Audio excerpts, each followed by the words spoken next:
तो चलिए finally allotment तो आ चुका है और काफ़ी नाखुश करने वाला अलॉटमेंट आया क्योंकि काफ़ी ज़्यादा लोग जो 15-15 एप्लीकेशन लगाए थे रिटेल कैटेगरी हो या फिर मैक्स लॉट के साथ शेयर होल्डर कैटेगरी में अप्लाई किए थे, वहाँ पे भी उनको अलॉटमेंट नहीं मिला है। बहुत रेयर अलॉटमेंट था इस आईपीओ में।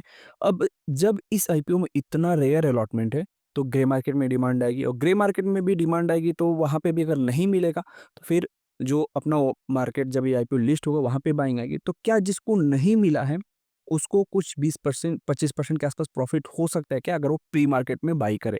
या फिर जिसको मिला है वो क्या होल्ड कर सकते हैं क्या? या क्या ये आईपीओ 100% लिस्टिंग गेन दे सकता है क्या? इस वीडियो में हम यही सब डिस्कस करने वाले हैं विथ एग्जांपल के साथ। तो वीडियो स्टार्ट करते हैं। सबसे पहले हम बात करें भारत कोकिंग कोल आईपीओ की लेटेस्ट ग्रे मार्केट प्रीमियम, तो अभी जो जीएमपी चल रहा है उस हिसाब से 8,520 रुपए के आसपास आपको प्रॉफिट देखने को मिलेगा। और अगर इस प्राइस पे लिस्ट होता है 37 रुपीज़ के आसपास, तो भी आपको एक से मतलब कि एक लॉट अगर आपको मिला है तो 600 शेयर आपके डीमैट अकाउंट में क्रेडिट होंगे और उस पे आपको 8,520 रुपये बढ़ के मिलने वाला है। ये हो गई। अब एक बार इडेरा का एग्जांपल ले लेते हैं, तो अगर इडेरा का देखेंगे आईपीओ आया था तो क्यूआईबी के सब्सक्रिप्शन काफ़ी सही थे। 104 टाइम सब्सक्राइब हुआ था। रिटेल 24 टाइम सॉरी, एनआई जो कैटेगरी था 24 टाइम सब्सक्राइब हुआ था। रिटेल 7 टाइम, एम्प्लॉय कैटेगरी लगभग 10 टाइम। ओवरऑल ये आईपीओ 38.80 टाइम सब्सक्राइब हुआ था। यानी सबसे ज़्यादा सब्सक्रिप्शन क्यूआईबी की कैटेगरी में आया था। अगर इसकी जीएमपी के बारे में बात करें तो इसकी जीएमपी उस समय थी 37% के आसपास।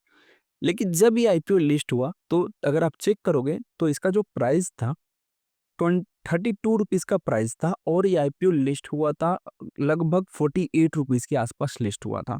मतलब 40 से 45% के आसपास लिस्टिंग गेन दिया था और उसके बाद से इसकी रैली अगर आप देखोगे तो ये जो हाई लगा था वो गया था 309 रुपीज़ के आसपास। मतलब आप सोचो कि कितना ज़्यादा ये रिटर्न बना के दिया था ये आईपीओ।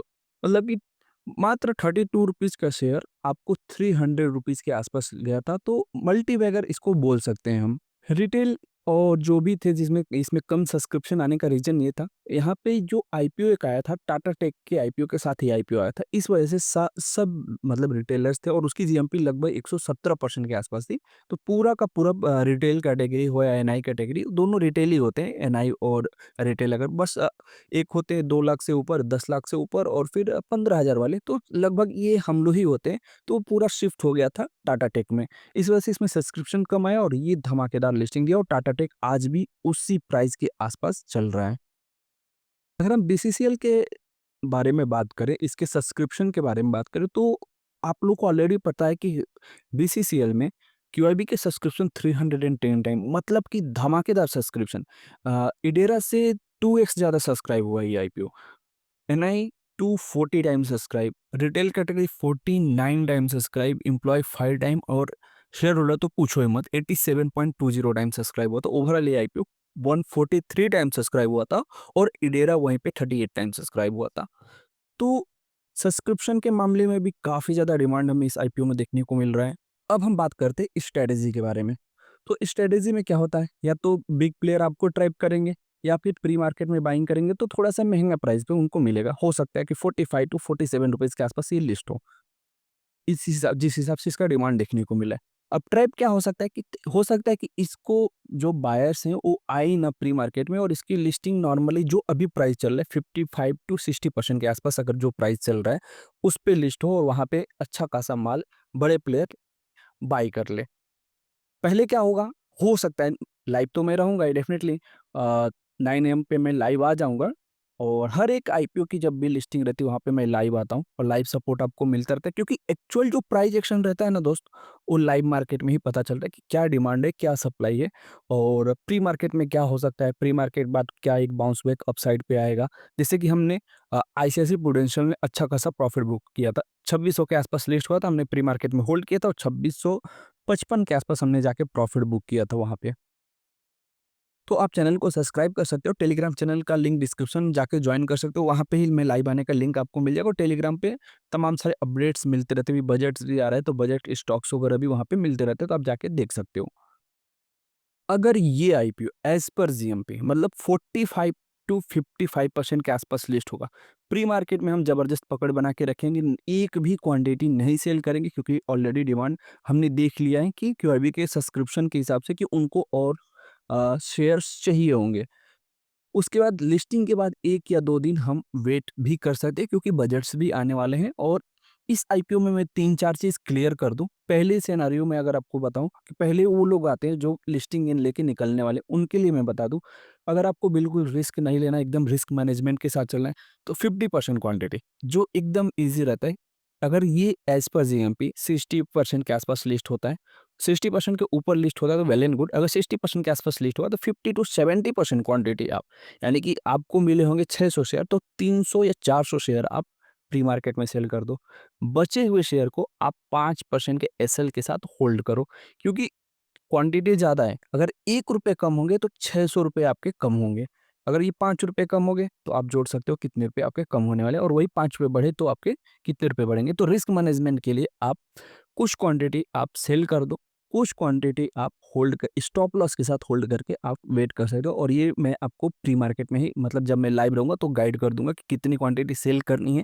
या फिर मार्केट का कंडीशन बहुत सही रहता है और मार्केट में बायर्स, अगर इसकी आईपीओ की जब लिस्ट होती है तो बायर्स भी बहुत अच्छे आ जाते हैं, डिमांड एकदम एक्सट्रीम लेवल पे आ जाता है, फिर हम प्री मार्केट में होल्ड करेंगे, लिस्टिंग के बाद पूरी क्वांटिटी सेल करेंगे। अदरवाइज देखेंगे कि कुछ डिमांड आ रहे हैं, जा रहे, आ रहे, जा रहे, और मार्केट का कंडीशन, मार्केट का जो भी अभी ग्लोबल मार्केट में आपको पता है ट्रम्प को लेकर क्या-क्या चीज़ें चले ईरान और यूएस के बीच में। तो ये सारी चीज़ें चले, अपना भी ट्रेड डील अभी फाइनल नहीं हुआ है। कभी ट्रम्प बोलता है 500% टैरिफ लगा देंगे, कभी बोलता है कि 75% टैरिफ लगाएँगे, तो उसका कुछ पता नहीं है, कभी कुछ भी उठा के बोल देता है। तो उस वजह से मार्केट भी रिएक्ट करता है।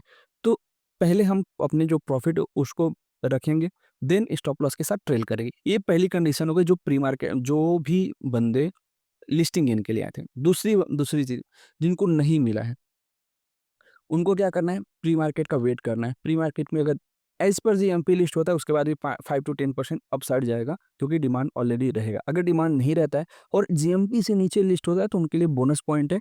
आप वहाँ पे कुछ क्वांटिटी बाय कर सकते हो और कुछ क्वांटिटी आप बाद में जाके एवरेज कर सकते हो। ये जिनको नहीं मिला उनके लिए।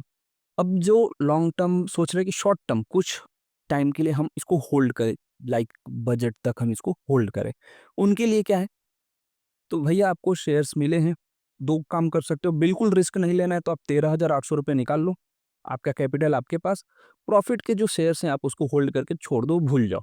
बजट के बाद जो भी गेन मिलेगा आप उसको रख लो क्योंकि आप शॉर्ट टर्म रखोगे, कभी प्राइस नीचे जाएगा, कभी प्राइस ऊपर जाएगा। ये हो गई स्ट्रैटेजी। मेरी स्ट्रैटेजी अब सुन लो क्या है। मैं क्या करता हूँ, पहले प्राइस एक्शन देखता हूँ, डिमांड एंड सप्लाई देखता हूँ, उसके बाद एक टॉप पे जाके मैं प्रॉफिट, क्योंकि हमेशा शेयर्स भागते नहीं रहेंगे, कभी ना कभी प्रॉफिट बुकिंग आएगी, एक बेस बन के नीचे आएगा, रिवर्सल देगा, देन वहाँ पे कंसोलिडेट करके फिर ऊपर जाएगा।